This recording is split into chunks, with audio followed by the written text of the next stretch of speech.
വാർത്തകൾ വന്നുകൊണ്ടിരിക്കുന്നത് ഇക്കഴിഞ്ഞ ദിവസവും വയനാട്ടിൽ ഒരു കർഷകൻ കടുവയുടെ ആക്രമണത്തിൽ കൊല്ലപ്പെട്ടു. പേര് തോമസ്. കേരള ഇൻഡിപെൻഡന്റ് ഫാർമേഴ്സ് അസോസിയേഷന് വനംവകുപ്പിൽ നിന്ന് ലഭിച്ച മറുപടി അനുസരിച്ച് 2008 മുതൽ 2021 വരെയുള്ള വർഷങ്ങളിൽ മാത്രം കേരളത്തിൽ വന്യമൃഗ ആക്രമണങ്ങളിൽ കൊല്ലപ്പെട്ടത് 1423 പേരാണ്. 7982 പേർക്ക് ഇക്കാലയളവിൽ വന്യജീവി ആക്രമണങ്ങളിൽ പരിക്കേൽക്കുകയും ചെയ്തു. ഈ കണക്കുകളുടെ ശരാശരി പരിശോധിക്കുമ്പോൾ നമുക്ക് ലഭിക്കുന്നത് ഞെട്ടിക്കുന്ന വിവരമാണ്. അതായത് കേരളത്തിൽ ഓരോ 3 ദിവസം കൂടുമ്പോഴും ഒരാൾ വീതം വന്യമൃഗ ആക്രമണങ്ങളിൽ കൊല്ലപ്പെടുന്നു. ഓരോ ദിവസവും 2 പേർക്ക് വീതം വിവിധങ്ങളായ വന്യജീവി ആക്രമണങ്ങളിൽ പരിക്കേൽക്കുന്നുണ്ട്.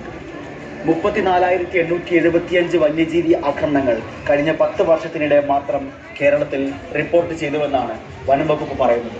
അങ്ങനെയെങ്കിൽ പ്രതിദിനം ശരാശരി 10ഓളം വന്യജീവി ആക്രമണങ്ങൾ കേരളത്തിന്റെ പലയിടങ്ങളിലായി സംഭവിക്കുന്നു. ഇത്രയധികം ജീവഹാനിയും വിഭവനാശവും സൃഷ്ടിക്കുന്ന